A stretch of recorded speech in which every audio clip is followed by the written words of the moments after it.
MBBS in abroad. Apollo MedSkill 6 years of MBBS program will be completed in 35 lakhs only.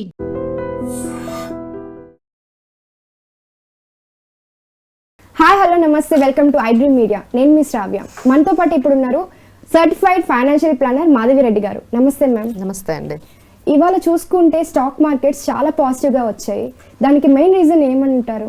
So ఇదంతా ఏంటంటే global cues ఏవైతే ఉన్నాయో మనకి అవన్నీ పాజిటివ్గా ఒక్కసారి టర్న్అవుట్ అవ్వడంతో మన మార్కెట్స్ ఇప్పటి వరకు కూడా దాని గురించి అంటే ఎప్పటి నుంచో అసలు పాజిటివ్గా వెళ్ళాల్సింది.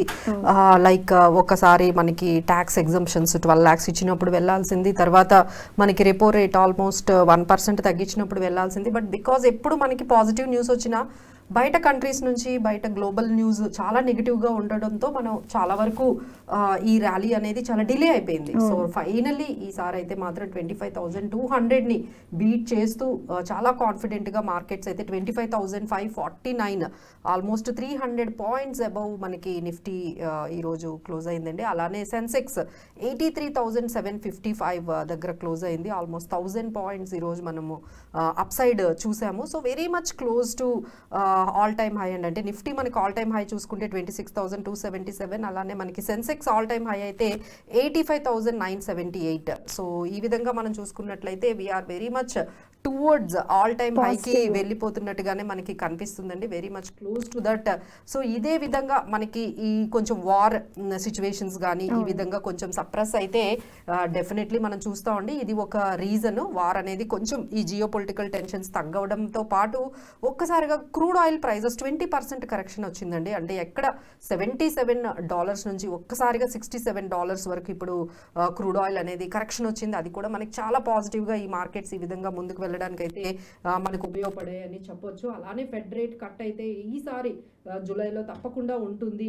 లేదు అంటే పవెల్ని పక్కకు పెట్టైనా ఈసారి జూలైలో ఈ ఇంట్రెస్ట్ రేట్ కట్ అనేది ఈ ట్రంప్ సాధిస్తారేమో అన్నట్టుగా మార్కెట్స్ ఇవన్నీ కూడా చాలా పాజిటివ్గా తీసుకుంటే, మన ఇండియన్ మార్కెట్స్ ఎస్పెషల్లీ చూసుకుంటే డాలర్ అనేది కొంచెం ఇండెక్స్ చాలా వరకు తగ్గిందండి. సో 97 వరకు వచ్చేసింది. అంటే అదేంటంటే ఎఫ్ఐఐస్కి ఏంటంటే చాలా అట్రాక్టివ్గా ఉంటుంది ఎప్పుడైతే డాలర్ తగ్గిందో. సో మన ఇండియన్ మార్కెట్స్ ఎస్పెషల్లీ ఏవైతే మనకి ఈ మార్కెట్స్ అంటే డెఫినెట్గా పాజిటివ్గా ఉంటుందండి. సో అది కూడా మనకి మార్కెట్స్కి ఈ విధంగా ఈ ర్యాలీ అనేది మనకి త్రూ అవుట్ ఒక్కసారిగా ఈ లాస్ట్ 2 డేస్లోనే చాలా పాజిటివ్గా మార్కెట్స్ క్లోజ్ అయ్యాయండి. So these are all the reasons అని మనం చెప్పొచ్చు. ఒకవైపు గ్లోబల్ క్యూస్, ఒకవైపు క్రూడ్ ఆయిల్ తగ్గడము, జియో పొలిటికల్ టెన్షన్స్ తగ్గడము, అలానే మనకి ఈ ఫెడ్ రేట్ డిక్రీజ్ ఉంటుందని, ఇలాంటి వాటితో మనకి ఎస్పెషల్లీ గ్లోబల్ న్యూస్ అంతా ఒక్కసారిగా పాజిటివ్ అవ్వడంతో మన మార్కెట్స్ పెరిగాయండి.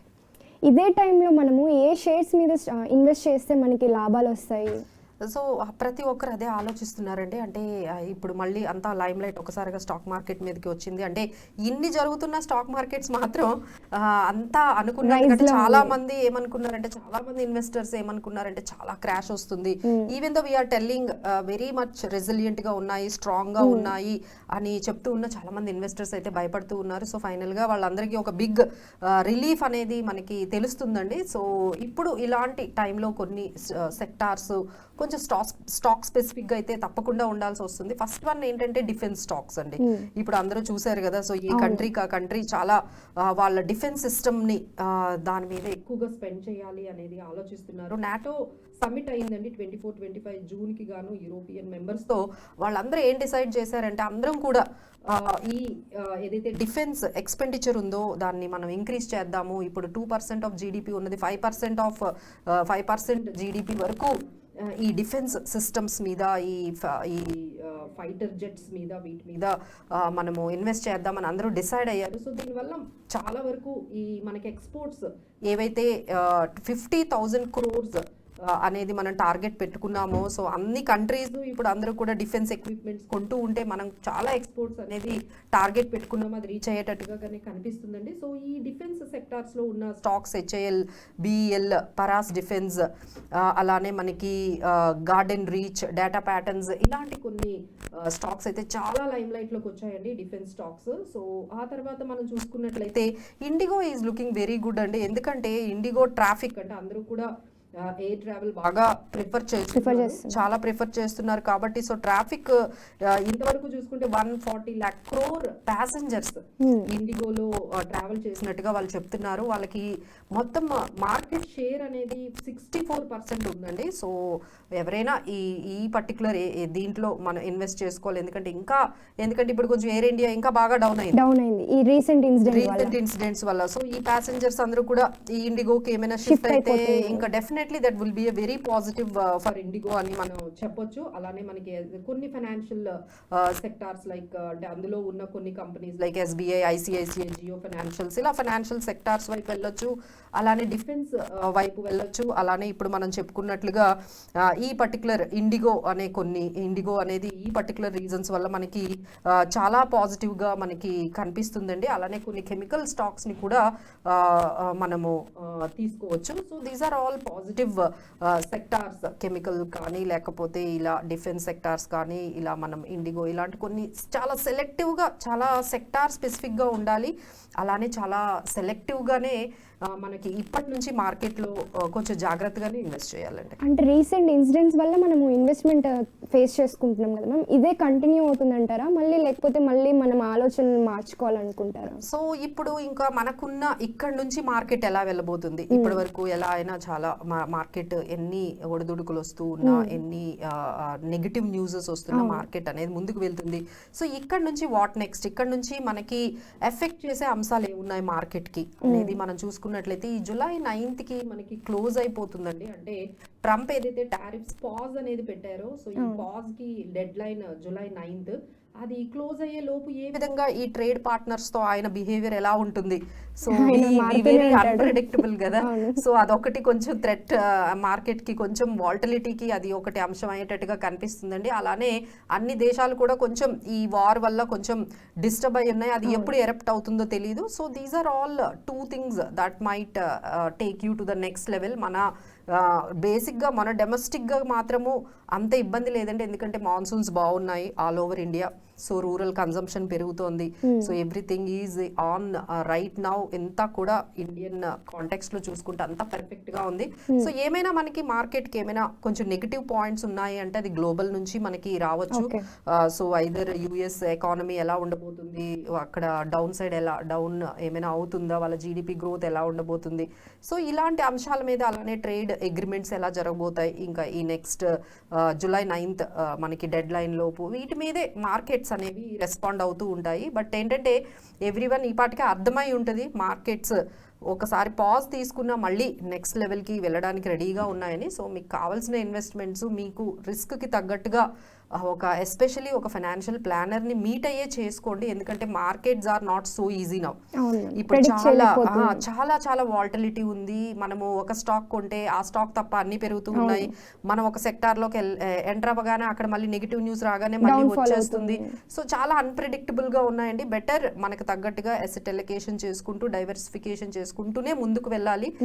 సో ఎవరైనా ఫైనాన్షియల్ ప్లానర్ ద్వారా, ఎక్స్పర్ట్స్ ద్వారానే మీరు ఈక్విటీలో ఇన్వెస్ట్ చేసుకోవాలండి, ఎందుకంటే now markets have become very very dynamic and very complicated. And మీరు చెప్పినట్లుగా కెమికల్స్లో ఇన్వెస్ట్ చేసుకోవాలనేది కూడా చాలా మందికి తెలియదు. ఇప్పుడు డౌన్ఫాల్ అయింది కాబట్టి, ఎయిర్ ఇండియా డౌన్ఫాల్ అయింది కాబట్టి ఇండిగో మీద ఆల్మోస్ట్ అందరూ ఇన్వెస్ట్ చేస్తారు. బట్ కెమికల్స్ మీద అనేది మీరు చెప్పిన పాయింట్ ఎవరికి అంతగా తెలియదు. అంటే ఇప్పుడు ఏంటంటే గవర్నమెంట్ కొంచెం యాంటీ డంపింగ్ డ్యూటీ అనేది చైనీస్ కెమికల్స్ వాళ్ళు డంపింగ్ చేస్తున్నారు కదా, దాని మీద డ్యూటీ అనేది వేస్తున్నారు మన వాళ్ళు, మన ఇండియన్ కెమికల్ ఇండస్ట్రీస్ ని కొంచెం ప్రొటెక్ట్ చేయడానికి. సో దానివల్ల మన కెమికల్ ఇండస్ట్రీకి పాజిటివ్ కాబట్టి, సో డెఫినెట్లీ అది కూడా పాజిటివ్. సో ఇవన్నీ ఏంటంటే న్యూస్ డ్రివెన్ ఉంటాయండి, ఇన్ఫర్మేషన్ ఇలా అనాలిసిస్ చేసుకోవడము, ఏవి అప్కమింగ్ మనకి ఉన్నాయి, సో ఇలానే డ్రోన్ స్టాక్స్ ఉన్నాయి, సో డిఫెన్స్ స్టాక్స్ ఉన్నాయి, సో ఏవి అప్కమింగ్ మనకి బాగా పాజిటివ్గా వెళ్తున్నాయి అనేది చూసుకోవాలి. అలానే మార్కెట్స్లో చాలా IPOs మీకు వచ్చేసాయండి. సో ఇన్ని రోజులు కొంచెం మార్కెట్స్కి దూరంగా ఉన్నాయి IPOs అన్ని, ఎందుకంటే situations are not good. But now almost 15,000 crores నుంచి 16,000 crores వరకు IPOs మార్కెట్స్లో అవైలబుల్. HDB ఫైనాన్షియల్స్ కానీ, గ్లోబల్ సివిల్ ప్రాజెక్ట్స్ కానీ, ఇండస్ట్రియల్ గ్యాసెస్ కానీ, ఇలా Kalpataru limited, Sambhav steel industries, ఇలాంటివి కొన్ని మనకి మార్కెట్లో కొన్ని IPOs కూడా అవైలబుల్గా ఉన్నాయి. బట్ ఇన్వెస్ట్ చేసేటప్పుడు మాత్రం కాస్త జాగ్రత్తగా ఉండాలి, ఇన్ఫర్మేషన్ తీసుకోవడం చేసుకోండి, ఎందుకంటే ఆపర్చునిటీస్ అన్ని చోట్ల కనిపిస్తున్నాయి. But right now have to be very careful. మనం ఎక్కడ పెడుతున్నాము, మనకి అది సూట్ అవుతుందా లేదా, first of all is this suitable to us. ఈ ఈక్విటీ మార్కెట్స్ కానీ మనకి ఈక్విటీ మార్కెట్స్లోకి ఎంటర్ అవ్వాలండి, ఎందుకంటే ఇలా బ్యాంక్ ఇంట్రెస్ట్ రేట్స్ ఈ విధంగా తగ్గించేసింది కాబట్టి కొంచెం ఈక్విటీలో అయితే ఇన్వెస్ట్ చేయాలి. బట్ ఎంత పర్సంటేజ్ ఇన్వెస్ట్ చేసుకోవాలి, ఎలా ఇన్వెస్ట్ చేసుకోవాలి, ఏ స్టాక్స్లో ఇన్వెస్ట్ చేయాలి, ఎలాంటి మ్యూచువల్ ఫండ్స్లో ఇన్వెస్ట్ చేయాలి, ఇవన్నీ తెలుసుకొని చేస్తే definitely we can create the wealth with the help of planner. Yes definitely yes అండి, ఎందుకంటే మీకు కస్టమైజ్డ్ గా మీకు ఏది సూట్ అవుతుందో అదే తీసుకోవడం బెటర్, ఇన్స్టెడ్ ఆఫ్ సోషల్ మీడియాలో ఏం నడుస్తుందో ఈ నాయిస్ లో రీల్స్ చూసి వాళ్ళు ఏవో స్టాక్స్ చూపించి ఇలా కాకుండా అవన్నీ జనరిక్ కదండి. ఇప్పుడు మీకు ఏది సెట్ అవుతుందో మీరు తెలుసుకొని ఓకే మన సిచ్యువేషన్ కి ఇవి బాగుంటాయి అని తెలుసుకొని ఇన్వెస్ట్ చేస్తే definitely you can create. Thank you ma'am.